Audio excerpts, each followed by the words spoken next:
All You know, right. Happy Monday. whew, Lord, why Mondays gotta be so mundane? Is that a word? You just made it a word. Yes. Mundane. You better trademark that. Mundane, girl, don't Yeah. talk about trademarks. Everybody out here trademarking everything. I mean, I'm just yeah. saying, everybody trying to put a TM on everything. They coining these words, Lord. They coining them. So, okay, let me go put a TM on Mundane. I Mundane. mean, I like that, but I Mundane. I always look forward to Mundane. Mondays, even though it, we Monday in. But I look forward to Mondays because I get to talk to I you. know it's like you see me already. I'm sipping my tea, right? Because baby, we be spilling some tea. The political tea.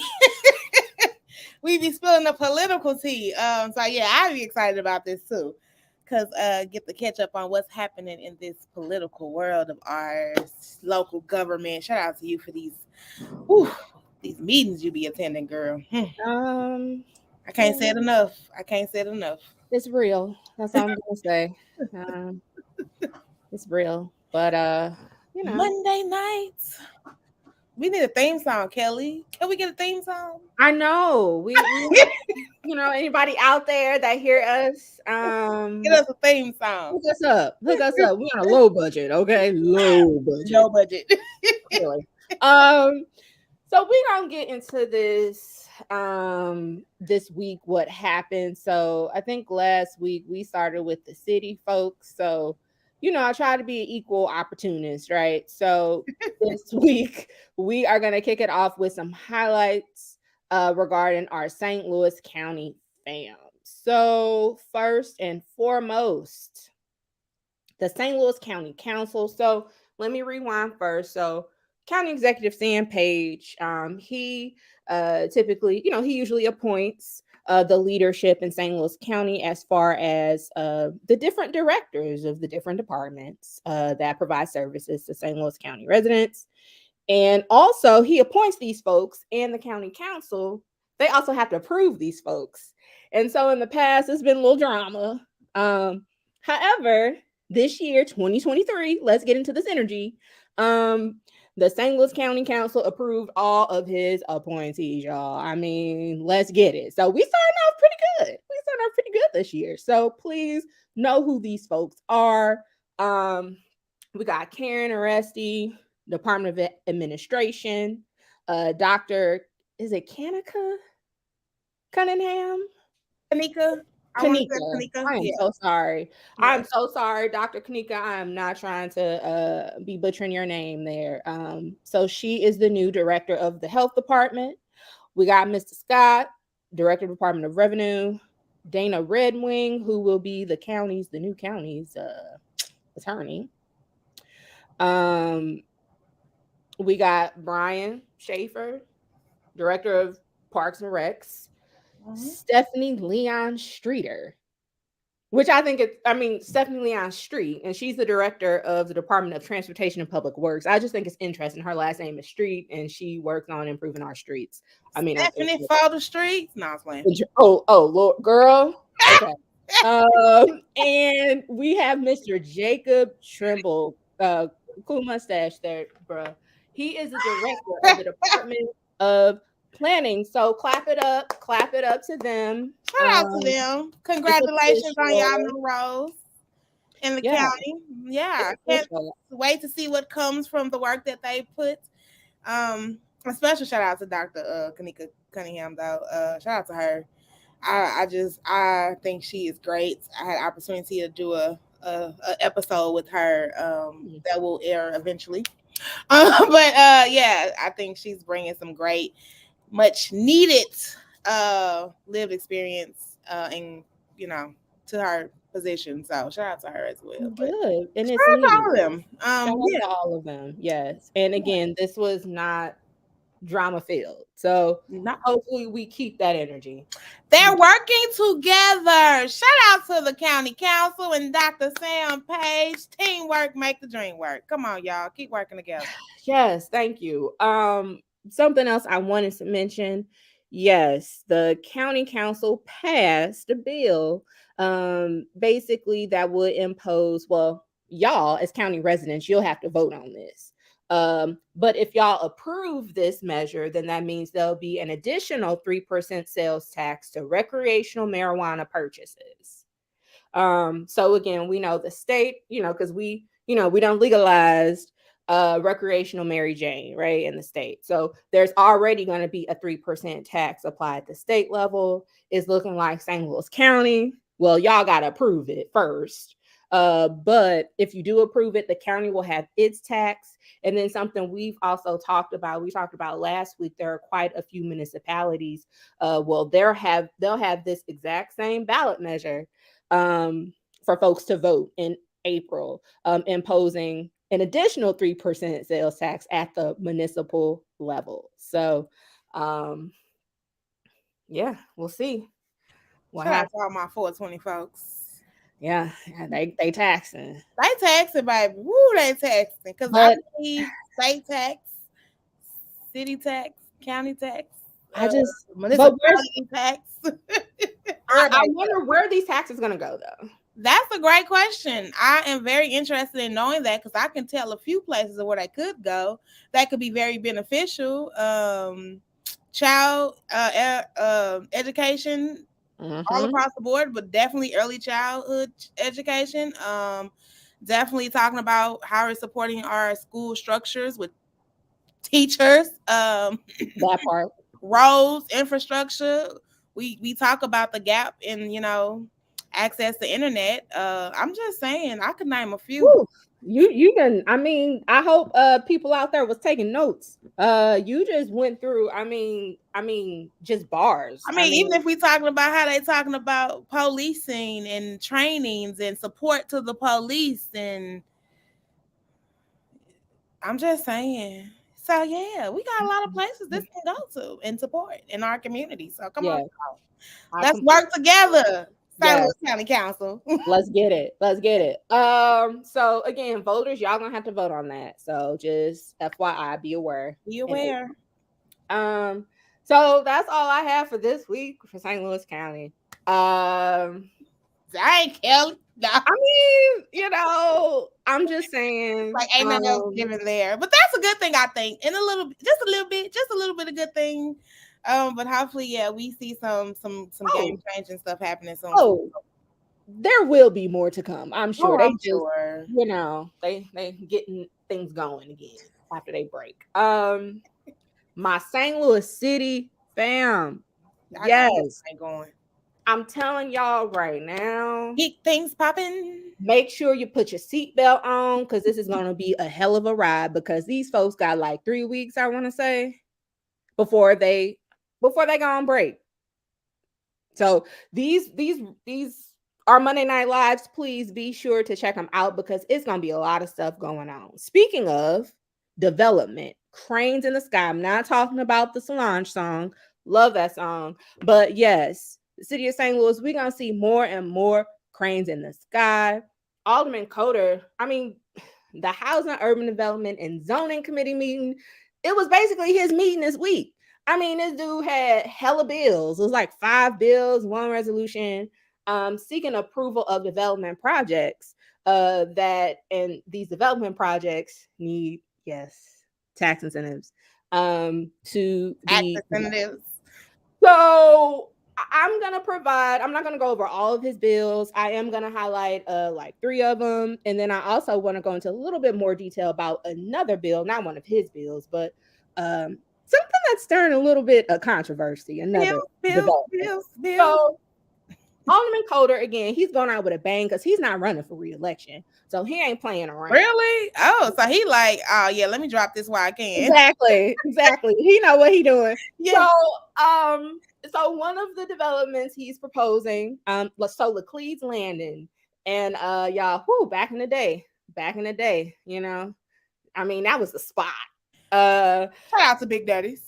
Oh gosh, no comment. So you ain't finna get me caught up out here. Kelly used to be Big Daddies.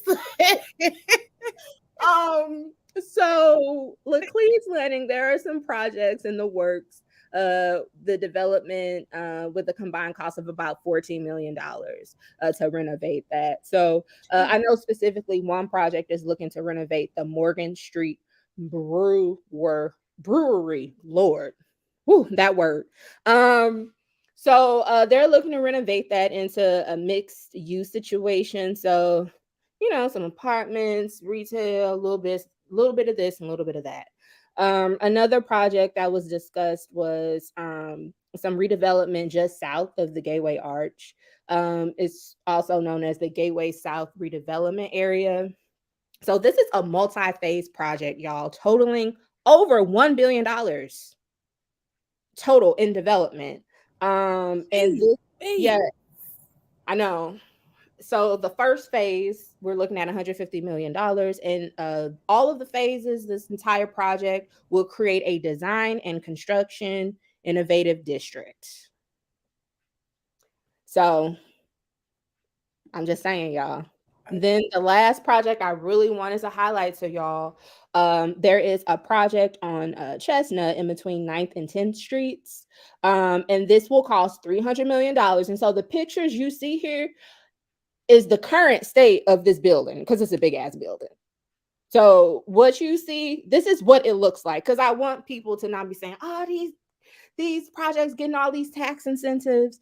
I mean, these buildings are in, horrible. They're in disrepair. So this particular project would result, or the plan is to develop 306 apartments, 300 hotel rooms, 288,000 square feet of office space, and 37,000 square feet of retail space. Wow. That's really a big development. That really is. Huge. It's a huge building. 300 rooms. I know. And then we talking about thousands, tens of thousands, and hundreds of thousands of, again, that additional space for the retail and office spaces. That's huge. So like I said, HUDs, it was like, the meeting was really long. It's a lot of development happening in the city, but one development in particular, I kind of wanted us to talk about a little bit, and I wanted to highlight, I like my clips. So one of these projects, y'all, I think it's called the Albion Development Project. I might be butchering how that's pronounced. But basically, this development is literally on the corner of Lindell and Kingshighway. So y'all know you got the Chase Park Plaza on one corner, and on that other corner, it's a lot. So this development would sit on that lot right there, which is also catty-corner to Forest Park. I think it's a lot of development already going on around there, especially with BJC and the hospitals, and so I'm just shocked they want to add more over to that in those buildings. Like, I'm still, if I'm not mistaken, ain't it some big old skyscraping, like different looking buildings over there already? That's apartment buildings and lofts. So I'm shocked they want to bring more to that space, but who am I? It's a lot. So I'm gonna play this clip because I want people to get an understanding of what this project, what is it giving. So this is Alderman Graz speaking to, because he's introducing, this is his bill, seeking approval for the incentives for this project. So listen to Alderman Graz as he breaks down what this project is and also why it's necessary. What is being proposed on this lot is to turn an empty parking lot, because even though that this is a great location, it's sat empty now for, I've heard 50 years, I've heard as long as 100 years, but certainly a very long time. I know there's pictures from the 40s of this being an empty lot. And turning it into a 30-story apartment building that will be one of the nicest in the city, and that will produce some of the largest rents in the city. The benefit for the city, and the reason why this is a great project and why it deserves our support and our investment, is because this project will throw off a lot of tax revenue for the city. And I'm really just talking about, property taxes. I'm not even talking about the higher income earning earnings taxes that this can draw, et cetera. SLDC, I know will present, and they've scored this very well under their old systems, under their new systems. But I think that the things you want to highlight with this is that right now it's making about $60,000 a year in tax revenue. And during the 10-year abatement period, during the abatements, it's going to make over $400,000 a year. So right off the bat, during the abatement period, we're talking about several $100,000 more for city coffers. 10-year benefits, $2.5 million to the city. It's $1.5 million to the school, again, during the abatement period. And then the 20-year benefit to the schools is $9.1 million, and to the city, $6.7 million. So that's a substantial amount of revenue for an apartment building to produce. And then, I don't think that, I know we act like we're flush with cash because of the ARPA and the RAM settlement, but that's just one chunk of change. We need to invest in this tax base so we have, ongoing income into the city. So I think that, this produces it, I do understand, though, that a big part of, and I know that there are a lot of concerns, and I kind of want to address a few of them. One, abatements, I know under the law, they shouldn't be done except if the project wouldn't be done but for the incentive. And I think on this project, we can feel especially comfortable that that's true because this project was proposed before and no incentives were offered, and the project pretty much died. So, I think we can feel comfortable that this passes the incentive. The other thing is, this lot has been owned by the developer for a very long time. If the developer wanted to build, a convenience store or a car wash, they could have made a lot of money with a lot less risk.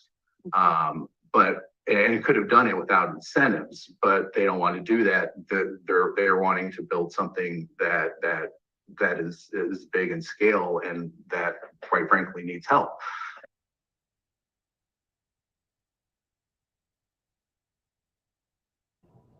Oh, wow. I don't even know what to say, Kelly, because I hear about the money coming in. Because to me, this is really the way he said what he said. It's very clear that this is going to be for a certain income bracket. Yes. So he made that very clear. Very clear. That's very clear. So and I understand the dynamic too. We talk about that we do need mixed incomes in certain communities to help them thrive, right? We can't just go forcing low income housing in the community and think it's gonna thrive.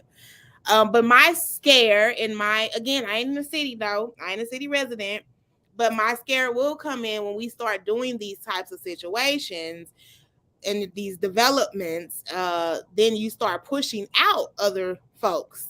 And so then the community goes from one drastic end to the next, and we're not having that mixture that we're saying is necessarily needed for everyone to thrive. So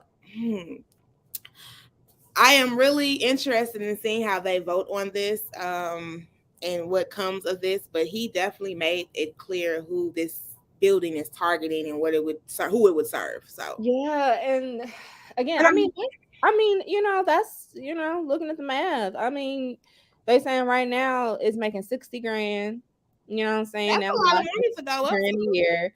But if this development takes shape, you're looking at $400,000 a year. So that's hella money. That's a lot of money, but to your point. But then that drives up the property taxes. Yeah, and also thinking about if you are having these higher and higher rents and higher costs, if looking at other apartment complexes and other rental situations, they have to take into consideration, all of the costs in the area to come up with what they're going to charge folks. So if these rates get higher and higher and higher, again, to your point, you're going to have a certain certain people in that area. And I always tell people I live on the poor side of Central West End, because I do. I ain't like that. But I live on the poor end of Central West End. But even living on the poor side, not the poor side. This is gonna drive a lot of these costs up. I mean, for real. So again, if you want, it really is. It really does. So you just have to be mindful. So I mean, again, you have to be mindful when we're talking about developing these spaces, which I'm not saying that, I don't think it's needed in some areas in the mixture, but I'm just saying, how can we do this carefully so that we're not driving other folks out of the area? So facts. And then, so I have to play, because a lot of there's discussion about this, because like I said, this is a little controversial. So I wanted to play a clip, because you had some of the older people, they were like, yeah, dead presidents, we need more dead presidents going to our city's bag, yeah, because Kareem, you know what I'm saying, cash rules, shout out to Wu-Tang. I mean, like what he said, it goes, where does that money go though? It do go to where we just talked about, the schools and the roads. Right. So I get it. But again, I want to play this clip. Alderwoman Tina Peel, she spoke to her concerns with this development, which I feel like really summarize some of the other, because there are a couple other older people that wasn't feeling this project either. So I'm gonna play this clip so y'all can hear kind of what her concerns are with this. As you all know, I do not support this project in its current form. First of all, in terms of the use of blighting, and this is not a blighted area here in the Central West End, and that we are approving this possibly as a blighted area is a disservice for the whole city of St. Louis, in terms of, as it's been mentioned, this particular lot is one of the most desirable lots in city of St. Louis, and it is a blighted property because the cobblers who have owned it for 50 years have not done anything, and we should not be incentivizing a lot that has become blighted over the 50 years in which it could have been developed. And it is also luxury apartments, and luxury apartments should not be incentivized like this with so much incentives. We are looking at the school children and how this is taken away from the schools, and more generations of the city school, public city school children are going to be lost. I, again, want to say that, this can be developed. We know about inflation and material costs going up, but everybody's being affected by this in the city and in the nation. And so why are we supporting something in which we have a developer who is super rich being incentivized? I am for development, but I am not for developer welfare. And I feel that in terms of looking at the entire city, if this was on the north side where we need development and incentives are for a whole swatch of a neighborhood that it's blighted, then I would be supporting this. But this is not something that is in a neighborhood that is blighted, and taking it into such a microcosm of just one area, one piece of property, one plot of land, and saying that is blighted is really unconscionable in terms of that. Developer welfare. I know. I never heard that term before. But I just want to uplift what she said too. It's shocking to hear that, because he said it too, that the guy who's owned the lot has had it for over 50 years. Mm-hmm. So it's been the owner. So my question would be like, why now? Is it because of all the other development that's going on down in that area? So that was just, I'm not saying that's his angle. I don't know who this guy or whoever this person is, but I'm just saying, like, why now? Why have you, if you've owned it for 50 years, decided now is the time? And your time is luxury apartments that are catering to a certain income bracket. And you want a tax invasive, whatever you call it, because I mean, it just, yeah, it sounds weird. Yeah, and the tax incentives, abatement, whatever that they're seeking, again, you have to show, this is a blighted Area. Which, where's the blight at? Like, I mean, I was about to say, which I don't feel Forest Park has anything around it that's. I mean, Place Park Plaza. Y'all been in that hotel? I know. Like, I'm like, this ain't no this ain't no what is it? Red Roof Inn. No, definitely not. Place Park Plaza is not a Red Roof Inn. So, I mean, I do find it very interesting because it is that balance between, okay, we want to support development that potentially could bring be in lucrative to the city, but like, you have to be mindful of the processes that you're going by doing that, because that could lead the pathway for, again, developers to take advantage. You know what I mean? So, which didn't they just put somebody? Let me shut up. Yeah, I mean, we just talked about last week. We talked about St. Louis Development Corporation. They are launching new policies and procedures on how they recommend applying these incentives. I know this project is they haven't gone through this new process. This isn't the new process. And yeah, this is not the new process. But SLDC, even they said that this project scored super high because of the high revenues that it could generate. So I don't know. But I mean, again, I really think we need to find a fine line between making these great developments that can impact the revenue and not pushing folks out and people. Yeah. So the final verdict. So this bill, and then all of Alderman Coder's, all those development bills, they did pass out of the HUD's committee, which is, where it was discussed.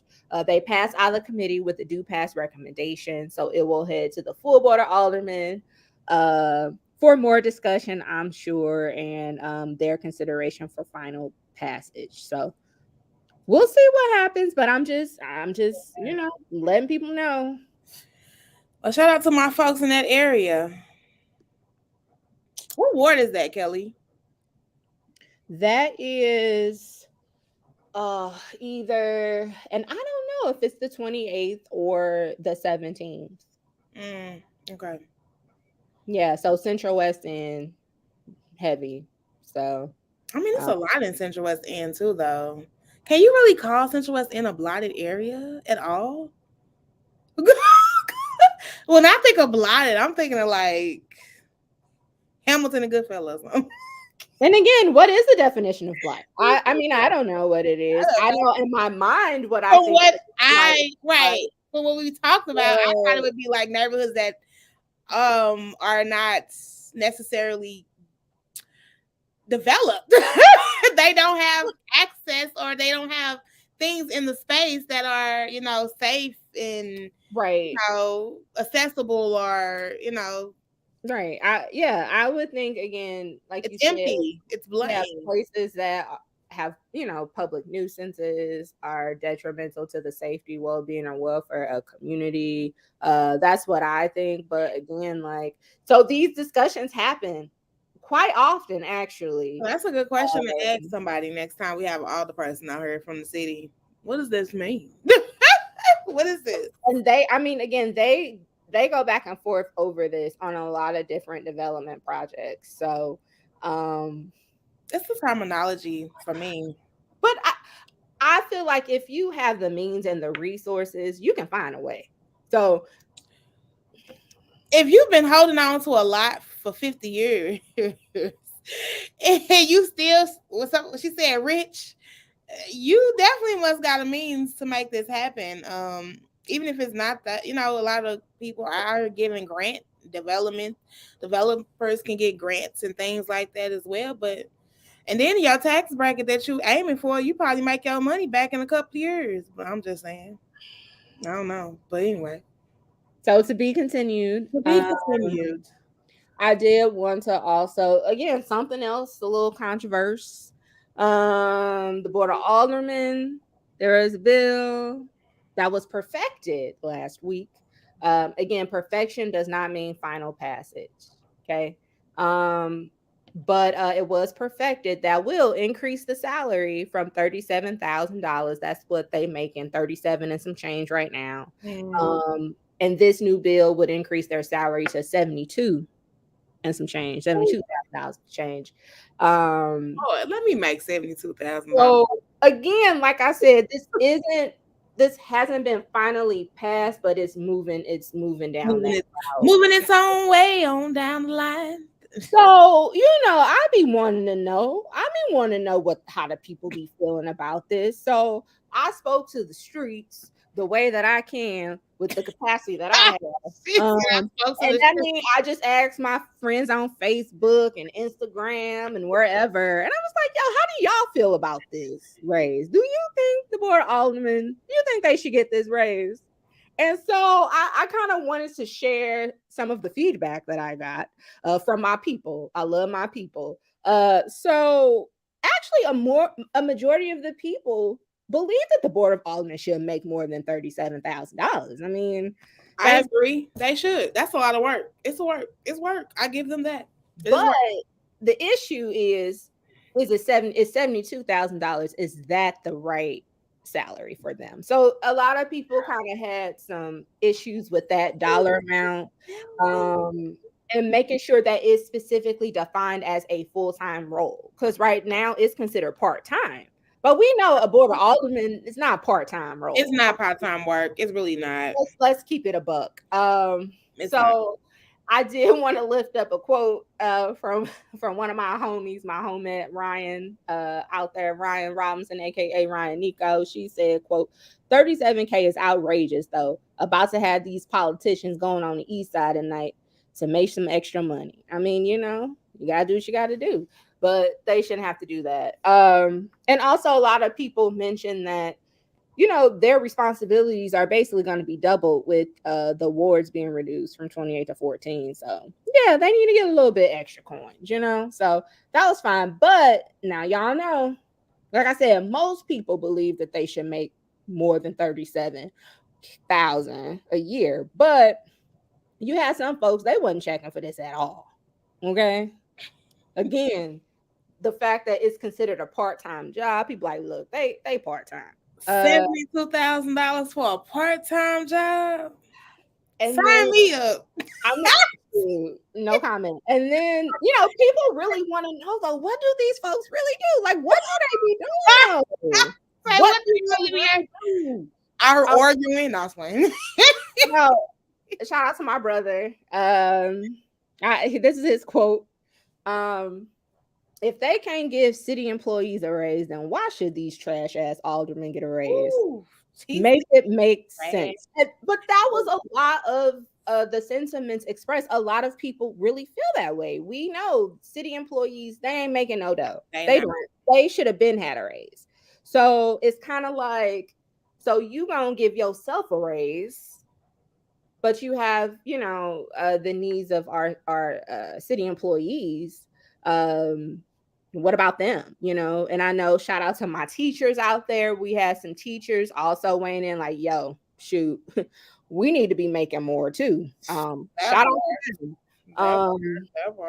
Because that's the truth. But you have a lot of people that generally are like, we don't even know what these people do. Like, where's the job description at? So it's a lot. It's a lot given to that space. Because if you do the job correctly, I do agree it's not a part-time job. You cannot be an alderperson. And for me, this is my opinion. Okay, you cannot be an alderperson and do this work part-time, especially if you're engaging your community as they need. So I mean, especially for me, I talk about all the time, like that's the part that fails a lot, not only in the city, I think in the county too, is that they don't have the time to engage their community that they're serving. And so then they're making decisions that's not inclusive to community, and they're just, oh, I've been appointed, so the community trusts what I want, and that's not necessarily true. So I definitely think you have to have all hands on deck, and even if it's a part-time job, maybe, because we talked about this too, Kelly, what resources or support do they have, again, to really be able to do the job thoroughly? And I know there have been some conversations had through their they have this special committee on the transition to 14 wards. So anybody out there listening, they meetings are every Thursday at 11 a.m. I know on Zoom at 11 a.m. I know, but you can watch the replay on YouTube. But trust me, I've had my piece. I've had my say plenty of times about that, as far as people really wanting to weigh in. But they have been having conversations around how can we make sure that our older people have the support that they need to do the job and serve the city of St. Louis residents effectively. Because we know right now, I mean, it's jacked. On a number of levels, and with this board reduction, each alder person, they're gonna have double the responsibility of what they had before. So they are kind of talking through different supports and needs. Something that I learned, and I was like, what the hell, was that right now the city of St. Louis board of aldermen, they share one lawyer. Do you hear me? 28 that people. Is crazy. 28 people share crazy. And even going to 14, that's still too many. I feel like, and but I guess, but the disturbing thing to me, the sad thing, someone mentioned in the meeting that there have been board bills introduced, girl, that haven't been, I would say, vetted to make sure that they're legal. You know what I'm saying? On all, like, that is a problem. That is a huge, and that's why the city keeps getting sued, because nobody.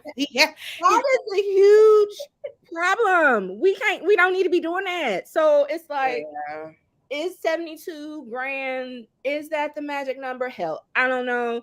They should make more than the 37, but I think we also, again, and they're having these conversations, we need to make sure we're setting them up with staff to make sure, to your point, Shavannah, like, we need to make sure the staff have the capacity and the support to truly engage and authentically engage. Because again, it's going to be double the responsibility. We need to make sure that they have the legal eagles necessary to make sure ain't nobody getting sued. We need to make sure that on the back end, the administrative support is there. Right now, they share secretaries. We also need to make sure, people can do the research. Yeah, they share secretaries. Yeah. I'm telling you, I've learned a lot. How do you share a secretary? They doing it at the board alderman right now, sis. I guess it just depends on what the job is, but still, like, if I got to write up letters for this alderman that might be in this ward and this alderman in this, that's confusion. I don't know, girl. But think about, so I just want people out there in the world, on the internet, to understand when we're talking about how we receive services, when we talking about how our cities function and operate, the infrastructure is jacked. It is outdated, and there does need to be some investment in that, because again, the stuff I saw, and I've been to City Hall in the city of St. Louis. Y'all need, if you haven't been to City Hall, y'all need to go to City Hall. Ain't no air conditioning in the chamber.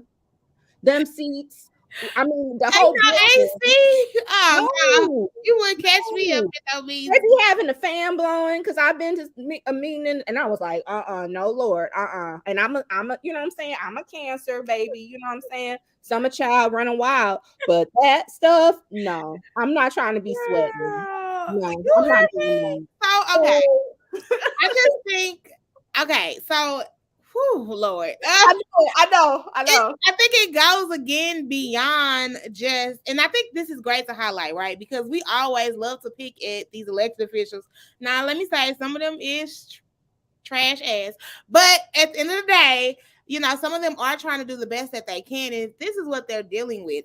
As someone who would want to one day be in a seat of, that type of position, I would want all of the support I can get to make sure that I can do my job thoroughly. So I agree. If it's not necessarily me being paid more, but making sure that we can. So that's why I think they should really think about, like, if we're not going to pay them more, how can we use this money to help them do their job better and more efficiently, and get them the support that they need? Because sharing a secretary, and you got how many people? Because and that goes back to what we're saying. That's probably why communication lacks. Facts. That's probably why they don't have support. And saying, like, shout out to State Rep Kimberly Ann Collins. I love her little newsletter. But if I'm sharing a secretary, my secretary can't put out 2 newsletters. That part, exactly. Like, newsletters. And I know how hard it is to put a newsletter together. It ain't hard, but it is definitely time consuming. Yeah, if it's just you on top of everything else that you have to do, communications, it is hard. That's a lot of work. So, yeah. But I really wanted to highlight that. We wanted to make sure we highlighted that because, like Vanna said, like, at the end of the day, they're people. Again, we have some folks that, questionable, but questionable. As people, we need the tools and the resources that's necessary to do our job effectively. Point blank, period. It don't matter whether you flipping burgers or whatever. You still need the thing to flip it. You still need to solve the cooking. Hello. You need the flash shaker. You need the bagger. You need the whole shebang. Okay. The whole shebang. The equipment needs to be in order. You know what I'm saying? Like, all of that stuff has to be in place. So our alder people and our other elected officials, shout out to the City of Ferguson Council women. We had a great conversation with them on Thursday. I mean, they doing the best that they can. Like Vanna said, they doing the best they can with what they got. So hopefully the conversations continue. Again, time is ticking because they got like 3 weeks to figure all this stuff out. Which is crazy too. Don't get me started on that, but I know, but it seems like they're on the right track. But again, they kind of racing against the clock here. So hopefully they're able to get things figured out. But this raise is looking like they'll get this raise, y'all. So I'm just telling you. Okay. So the last highlight we got with the city is that there were bills passed where voters, we gonna have to decide on a couple of things. So first, again, yes, this is not deja vu. This is real. We will have to vote on if we want to impose an additional 3% sales tax on recreational marijuana purchases in the city. Yes, y'all. So we'll have to vote on that in April. That baby, they want that coins. I mean, and also, we will have the opportunity to vote on changing our charter to establish a charter commission. So shout out to Councilwoman Phaedra Nelson a couple I'm weeks gonna say, ago. which we just learned is very important. So yeah, we talked about, the charter is the city's constitution. It literally lays out how it's structured, who does what, why, and how, who has the power, who has the sauce. It is like the foundation of the city. And the only way that the charter really can be changed is by the people. So we have to vote on it. That's a lot of power. That's a lot of power. So make sure if you vote yes, that they put some people on that commission that can do some great work for that. Yeah, and real quick, so the role of the charter commission, real quick, basically it will be a group of folks that review the charter. And y'all, a lot of these charters have not been updated in God knows how long. Centuries. So, I mean, probably. Ain't no telling. So they're very outdated. So it would be a group of folks and they would look through the charter and make recommendations on what needs to be changed. Again, they wouldn't change the charter. They don't have the power to do that. But that would make present.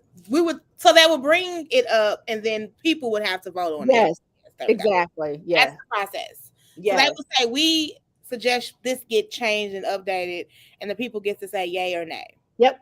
That's the process. Yes. So but again, still, we want some forward-thinking folks.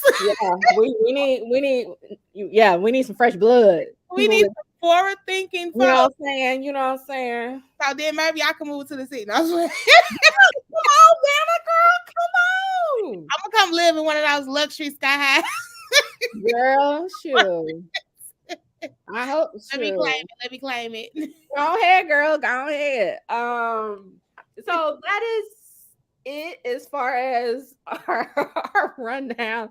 I could see you too. I'm sorry. I could see you in that mug, like just living it up and just bumping, just like They gotta be like, she done really brought the hood to the sky high. I see it.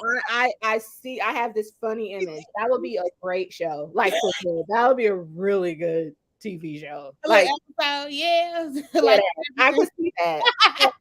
Sorry. All right. So that's it as far as what happened this week in the county and the city. We do have special announcements. So first off, the Hood Talks community conversation.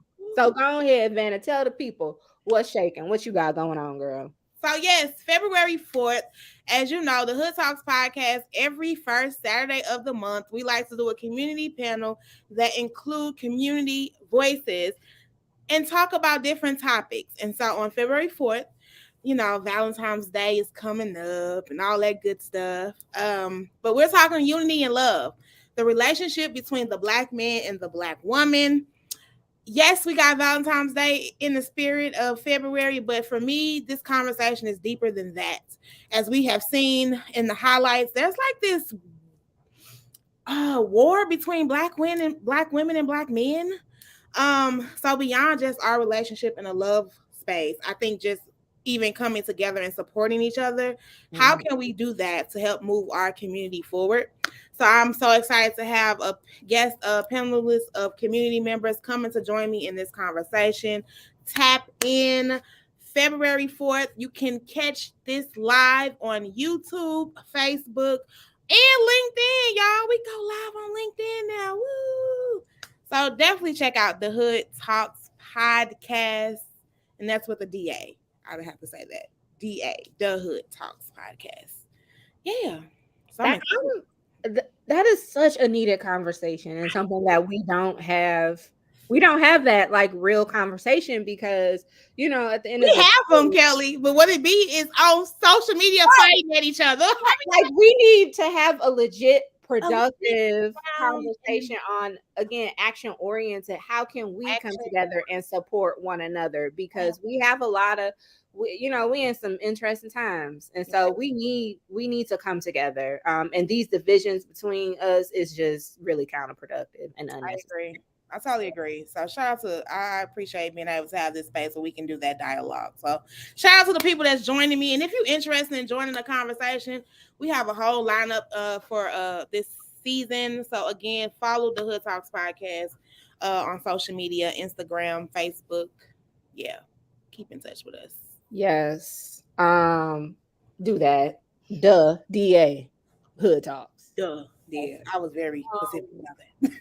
Right. So I'm really excited because our conversations be interesting, but in person though. So yes, we are really live first in person Monday night live at the Contemporary Art Museum. Shout out to them on Monday. So the Monday after Vanna's show. So that's February 6th. Look at that. The doors will open at 6:30, free 99. We're gonna be feeding people. We'll have a special guest, Big Esco. He'll also be on the ones and twos from like shout out to Big Esco. Shout out to him. So he'll be doing his thing, maybe not like that, but he'll be doing his thing, providing some tunes so we can vibe, and we will get into how we usually get into our conversations at 7. So please make sure you register via Eventbrite. Go to Transform 314. Make sure you follow us on all this, most of the social media platforms. So your Facebook, your Instagram, obviously if you're watching us on YouTube, you are already here. But make sure you follow us so you can get, the links to get registered. We need to know how many people are coming so we can get the food. So I'm just saying. And you never know who may be in the building. We always have some interesting people that just show up. So you never know. What you said. You never know. So yeah, that's it. But before we go, I have to do one thing. Because Vanna, you gonna be taking a little briggy break. I am taking a break. Before that, please, y'all, send your love and energy to Vanna. She is gonna be celebrating her birthday. So please, please, please clap it up. I'm not singing. I ain't doing none of that stuff. Happy birthday to me. Happy birthday to me. Yes. Happy birthday. Yes, rest is resilient. That is sticking in my mind because we know, Kelly, we talk about this a lot, how we show up in community and we're always out here fighting for our folks, fighting for us, as fighting for my children. So yes, I'll be 34. Whew. On this 34th birthday, I am trying to be very much intentional about resting and being resilient, getting my resilience through rest. So yeah, I'm gonna be out for that next Monday live, but I know Kelly gonna hold it down as always. Try. I don't know. We'll see. We'll make it work. But honestly, Shavannah, please wait. What day is your birthday? My birthday is actually on a Saturday, and it's so weird to me as on a Saturday. It's so funny because somebody sent me like a little club thing, was like, you want to book a booth for your birthday? And the old me would have been like, yes, come through. But the new me like, oh no, sir, I will not. I'll be resting. I'll be resting. I will not be in nobody club. Okay. That growth. That's a I gotta acknowledge that. Because that is growth. Like, wait a minute. Turn up. So no turn up for me. Turn down. I'm turning down. This is my turn up. Monday Night Live is my turn up. Lord. But honestly, for real, Vanna, please have a great birthday. Get you some R&R and enjoy your day. You deserve it. Thank you. So yeah, I can't wait. And so be ready to come back and we kicking it in person, live and in person. So I will see y'all February 6th, February 4th, but then February 6th. February 4th. Yeah, February 4th. And then February 6th. Yes. So that's it, y'all. That is our show. Thank you so much. We actually had quite a few people. Look at that. We got a few people that's been watching us consistently. Look at that. Feel free to drop your comments if you feel how you felt about the topics we discussed, if you like them or not, if there are other things you want us to kind of discuss or look into or whatever the case is. Please be sure to provide those comments because we pay attention to that. We want to be inclusive to everybody, especially y'all. That's why we're here. So until then, y'all, please be safe out there and see you next week. Peace. So says.